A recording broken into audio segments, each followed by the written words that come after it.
Welcome people, good day and welcome back to our channel, Marjan's Garden. So hapon na ngayon dito guys at umikot-ikot ako dito sa garden and nagdilig na rin ako guys na sobrang tuyo nating mga succulent sa loob ng greenhouse. Ayan, at napadaan ako dito, may flower yung aking guys, so Cattleya. Ayan. Ito wala pa pero ang taba-taba niya. Tapos dito naman ay may flower na dalawa. Ayan, flower stalk niya. Ang bango ng flower nito guys at napaparami ko na to. Ayan, ito naman meron ditong bulb pero not sure pa kung magkakaroon siya ng flower. Ayan, ito guys ang bango din ng flower nito. Ayan, dito lang yan guys ha, tabi ng ating greenhouse. Ayan, nandito kung papansin nyo basa-basa pa yung net kasi sinabuyan ko sila ng water. Ayan o. Ayan, tas dito naman sa area na to, ayun. So, pasensyahan nyo na guys, medyo makalat, hindi pa ako nakakapagwalis. Ayan, kasi nabisi talaga tayo. Ayan, ito naman na nandito. Kakatapos lang ditong umulan kanina guys. And, tingnan nyo. Yung ko dito, parang nasa sunburn. Ayan, and update pala guys ha. Natin, variegated flapjack na tinanim. So, ito. Napabayaan ko na sila guys. Parang okay naman to.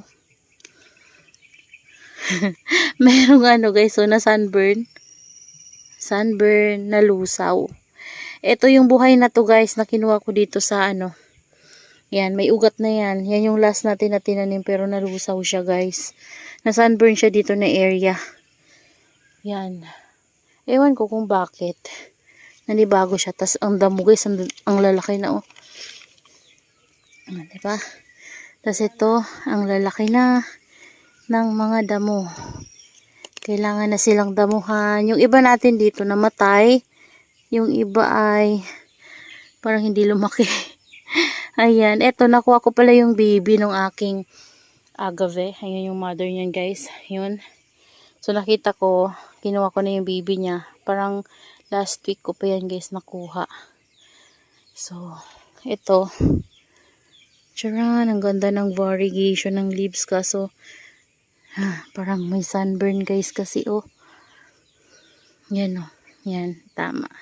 Kasi dito na area wala na ditong net. So nung nandun siya guys ay may net pa siya. Pero dito banda ay wala na. Ayan, pero sa kabila ng pag-uulan at init, yan, palit-palit ulan, init, minsan nga mainit pero umuulan. Ayun, okay naman sila guys. Tingnan nyo ang kulay ng firestorm. Tapos yung mga Adolphi natin dyan, okay na okay. Ito yung last na Adolphi na tinransfer ko sa pot na to. Ayan. Dito nagugustuhan ng mga Adolphi ko. Pero dun sa kabila guys, pumapangit siya at nalulusaw. So siguro dahil maganda yung sunlight dito. So kahit na nakadirect sun sila, kayang-kaya nila guys yung init. At gusto nila talaga yung sunlight. Ayan, dito naman, okay naman. Pero ito guys, so tingnan nyo, namumutla na. Ayan, kapag namumutla yung mga purple delights nyo, ibig sabihin, sobra-sobra yung sunlight na natatanggap niya. Pero guys, hindi ko yan dyan tinatanggal kahit nagaganyan yung mukha niya kasi yung katabi niya ay carunculated. Pero tingnan nyo, wala pa ring drops. So, hindi pa bumabalik yung drops niya. O, diba? Namumutla na yung purple delight pero yung drops ng natin Echeveria pearls hindi pa rin bumabalik. Kaya need ko siyang i-stay dyan para karoon ng kulubot yung leaves ng ating Echeveria pearls. Ayun nga nasa sunburn, tingnan nyo guys. Oh. Yan si Dugong, may water pa kasi sa Yan yung problema. After ng sobrang init, biglang uulan tapos iinit pa guys ng sobrang lakas ulit. Ayan, nasa sunburn sila kasi stackan sila ng water sa leaves eh. Ayan. Pero yung iba nating succulents, carry naman nila guys. Yan, yung mga naka-ROS natin dito. Ito, wala na tayong daanan no. Kasi yung mga Luxiflora ko, pinagsama-sama ko sa pot na to kasi magkakahiwalay sila. So, tinanggal ko yung mga Luxiflora doon na nakatanim ko sa mga hard pot ko na old. So, pinagsama-sama ko sila dito. And yung iba nating mga succulents sa loob ng greenhouse ay plano kong hanapan dito ng area guys para kapag umalis ako ay nandito sila sa labas. Pwede silang maulanan, mababasa sila, makakainom sila ng water kapag tuyong-tuyo na sila, kapag umulan. So, sa loob kasi ng greenhouse, yan, hindi sila guys mababasa. So, nag-aalala nga din ako sa mga succulents natin kapag iniwanan ko na sila kasi medyo matatagalan nata ako guys. So, di ko alam kung kakayanin ba nila guys na walang dilig-dilig sa loob ng 2 to 3 months. Not sure kung 2 to 3 months ako magtatagal. Kasi luluwas ako ng Manila guys. So, I don't know kung gaano ako katagal. Kasi importante talaga tong lalakarin ko. So, walang mag-aalaga sa kanila. So, sana guys kayanin talaga nila na walang dilig. At itong mga naka-ROS natin, ang nag-worry din ako sa kanila sa uod. Pati yung mga nasa loob ng greenhouse guys ay ang wino-worry ko din talaga yung uod. Tapos yun nga, sa kanila sa loob, walang magwa-water sa kanila. And dito naman, ganun din kapag sobrang init na at sobrang ulan din guys, walang magtitingin-tingin sa kanila kung may namatay na ba dyan o may uod. Kasi kapag maulan talaga, maraming uod lumalabas. Yan. Punta tayo dun sa unahan guys. So, yun yung inaalala ko dito sa garden ko. Ayan, eto na guys yung cubic press natin. Lumabas na talaga yung variegation niya. After natin siyang ilagay dito sa labas. Ayan, yung mother niya naging variegated na din guys. Ayan, eto lapitin to ng uod. Yan, ang ganda na niya guys no. Tapos ang problema ko pa, maraming damo. Ayan, daming damo 'di ba? Yan yung problema ko guys, dinadamo na sila. Ayan, ito nga oh, sa loob to ng greenhouse, silabas ko na ngayon para masanay na siya dito sa ulan-init. Ayan, maliit lang naman yung pot niya. So I think kakayanin naman niya guys. Ayan, yung isa natin na dito guys, so na maalam mo, tingnan nyo, yan na lang natira. Pero yung isa natin, tangkad na at malaki na, ayan o. O, diba? Yung bians ko guys, tingnan nyo. Bumalik na siya sa pagiging heart delight. Ayan. Tingnan nyo naman yan guys. Ayan, yung ating guys, lumalaki na, tumatangkad na naman siya. Ito nilabas ko na dito guys. So, tsaka itong dalawang ito. Ayan o. Ito din. Nilabas ko na siya ulit. May water pa siya guys. So, kasi nga, katapos lang umulan dito kanina. Tapos uminit ng konti. And, kumulimlim. At kumukulog-kulog. Ayan, yung itsura nila dito sa labas. Okay naman sila guys, kahit hindi ko sila napupuntahan. Siguro mga minsan one day. Kasi may time talaga na tinatabad ako magpunta dito at busy din. So, hindi ko sila mapuntahan. So, ito, dinilig ko rin guys. Bago ko umalis, ilalabas ko to guys. Ilalagay ko to sa area na maulanan sila. And this one din. Ayan, diniligan ko. Uy, ayan. Si purple card. Ito, sobrang lago na guys. Oh. Si natin to, si kiwi. Ayan, yun yung kiwi. May damo na din. Ito yung propagation ko ng Mendoza. Ayan guys. So, kailangan ko siguro para tumaba. Paulanan muna natin to guys. Baka umulan mamayang gabi. Maulanan siya dito na area.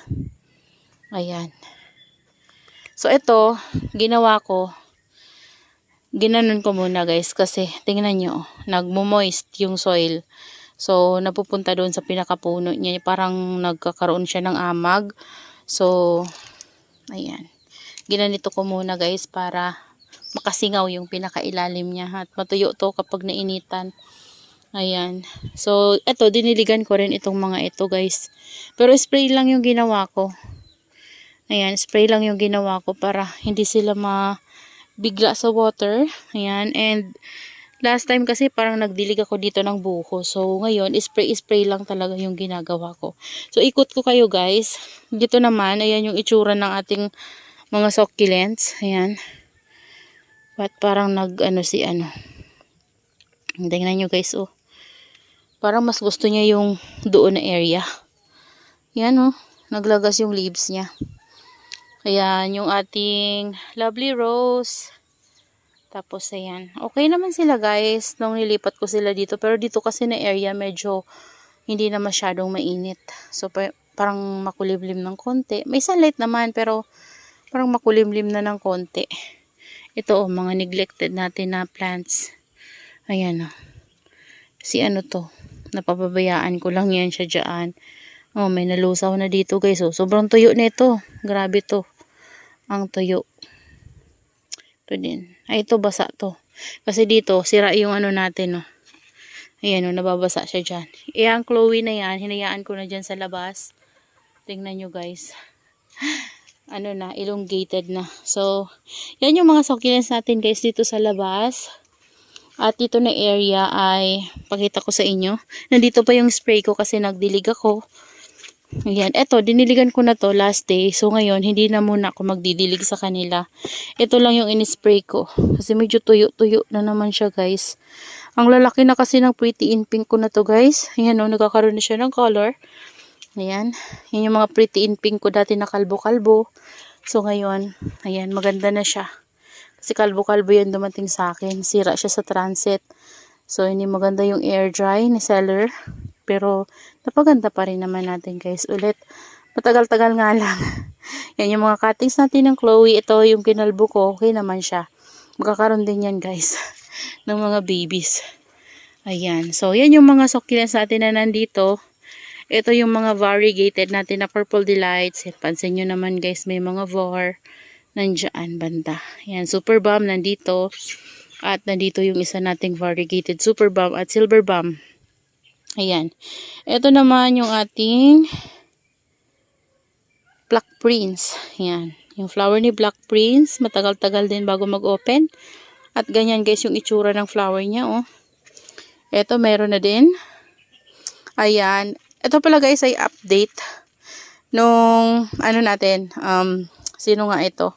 Si Black Rose. Diba napakita ko to sa inyo nung tinreat ko siya kasi meron siyang mga mealybug sa ilalim dahil nga may mga baby siya, tapos yung leaves niya ay nagmamashi-mashi. So, yun yung dahilan ng pagmamashi-mashi ng mga leaves niya. Dami pala niyang mealybug sa ilalim. At inisprayhan ko siya ng Detain. And may kasama na ring tango. So, ngayon guys ay okay na siya. Tingnan nyo. Ganyan na. Patuyo na yung leaves niya. So, okay na siya. Ayan, yung update sa kanya. Ayan, yung iba naman natin na succulents, okay na okay naman din sila guys. Ayan. At update din sa kinat ko na napakalaki nating Laura. So, dito tayo. Ayan. Puntahan natin si Laura. Ito yung pinakapuno ni Laura, guys. Ayan, ito. So, nag-decide ako na ikat na lang siya. Kasi nagiging ganito yung puno niya, guys. Oh. Ayan. Kasi matanda na nga siya. So, ganyan. Okay naman sana siya. Kaso lang nagbabasa. Yan, lalo na sa center. So, dahil matanda na siya, mahirap na siyang i-save kapag ganito na talaga katanda yung puno. So, ginawa ko, kinat ko na lang siya. So, meron tayo dito 1, 2, 3, and 4 heads. Yan, ini-air dry ko siya guys. Ngayon ko lang siya kinat after ko magdilig. Yan, bago pa yung sugat yan. Hinahayaan ko lang yung mga leaves niya na tumutuyo dyan para inuman niya. Ayan. Ito yung ating mga, diba? Ganda oh. Tsaka si Cat's Claw. Ayan. Ito yung lagayan nila guys. Oh. Ayan oh. Diba? May ano bleed. Baka ma-bleed tayo. So. Ayan sila. Ayun yung ating Monroe. Ayan. Inano ko lang yung ano nila guys. So. Mahanginan yung pinakailalim and mainitan yung pinaka ano nila guys. At matuyo yung soil kasi nagkakaroon ng moisture. Pero ito, binaon ko na to guys. Ayan, tsaka ito. Ayan. And next natin na ikakat yung mga flower stalk ng ating mga succulents. Baga tayo umalis, dapat maikat ko sila guys. Kasi matagal-tagal silang walang titingin. Kailangan wala silang mga flower stalk. Ayan. So, di ko nga alam guys itong mga ito. Paano ito kapag tinanim ko. Hindi pwede ito sa labas. So, sana ay mabuhay sila. Ayan. Dito naman guys, nandito yung ano natin. Hindi ko pa rin naayos hanggang ngayon. Ayan. nilabas ko muna yung ating Thanos. Yan, dun banda sa labas, si Madimusile. And yung isa nating makulubot na Sokile. So, nandun siya sa labas. So, ito, ayan sila. Ayan. So, ayusin ko to guys dito. Hindi ko pa naasikaso. Ayusin ko din yan. Kasi itong mga to, alisin ko to dito sa daanan. Ayan, tapos magwawalis ulit tayo. Kasi, mayroon na namang mga dry leaves. Kasi nga tinatanggalan ko sila kapag napapadaan ako may nakita kong dry leaves. So, dyan ko lang din nilalaglag. And then, kapag may nakita kong damo, binubunot ko. And dyan ko lang din nilalagay. So, kapag naayos na natin sila, ay magwawalis ako sa kanila guys. Ayan, so that's all for today's video guys, and I hope you enjoy watching and see you on my next vlog. Happy gardening everyone. Bye bye.